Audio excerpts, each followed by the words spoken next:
उन जूं ॻाल्हियूं यादि आहिनि ऐं उहे ही सभु दोस्त ये टीम ॾेई विया आहिनि जेके हेॾा ख़ूबसूरत प्रोग्राम कनि था। कल्चर डे असांजो सकाफ़त जो ॾींहुं आहे।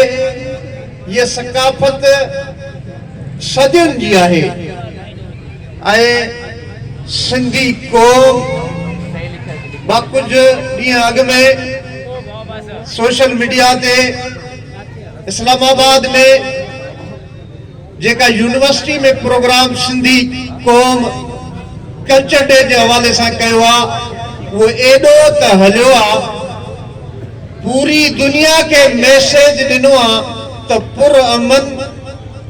पुरअमन क़ौम सिंधी क़ौम आहे जेका हिन मुल्क सां पंहिंजी धरती सां पंहिंजे माण्हुनि सां प्यार करे थी ऐं पुरअमन माण्हू आहिनि जेके हिन मुल्क ऐं पंहिंजी धरती खे बहितर खां बहितर तरीक़े सां हलाए सघनि था।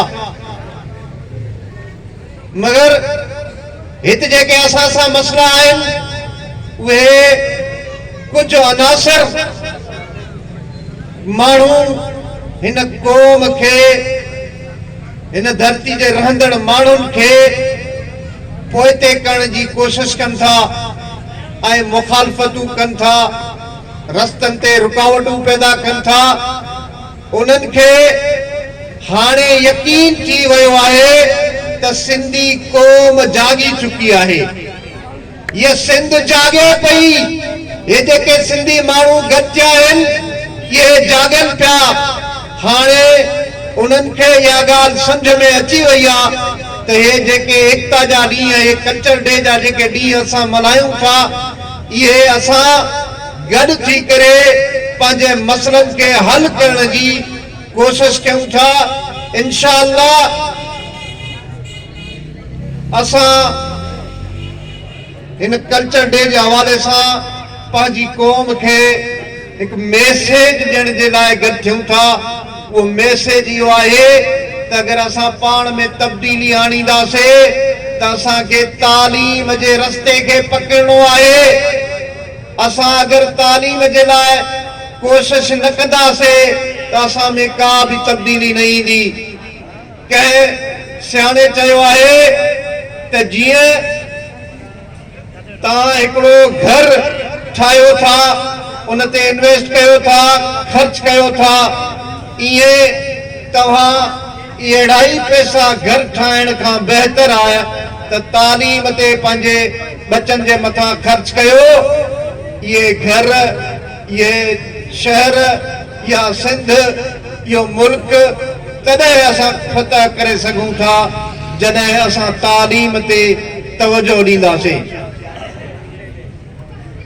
असां में शऊर तॾहिं ईंदो जॾहिं असां पंहिंजे बचनि खे पढ़ाए कंहिं मंज़िल ते पहुचाईंदासीं त इहे जेके ॾुखिया ॾींहं आहिनि असांजा हमेशह हमेशह लाइ ख़तमु थी वेंदा। मां तमामु दोस्तनि जो शुक्रिया अदा कयां थो हिन U4 जे स्टाफ ते अहिड़ो प्रोग्राम ॾेई करे पंहिंजी बिरादरी पंहिंजी क़ौम खे गॾु करे हिननि साबित कयो आहे त असां सभिनी में ॿधी आहे। इंशाअल्लाह असां हिन ॿधी जे तहत पंहिंजनि माण्हुनि जा मसइला हल कंदासीं। मां तमामु दोस्तनि जो शुक्रिया अदा कयां थो जेके बि मुंहिंजा इहे दोस्त आया आहिनि, सभिनी जी महिरबानी। इंशाअल्लाह ताला कल्चर डे जो प्रोग्राम हाणे खां पोइ शुरू थींदो। बहितरीन फनकार आया आहिनि, ही मौजूद महिमान ऐं तव्हां सभु असां उन कल्चर डे जे प्रोग्राम खे ॾिसण आया आहियूं। तव्हां सभिनी दोस्तनि जी वॾी महिरबानी। GS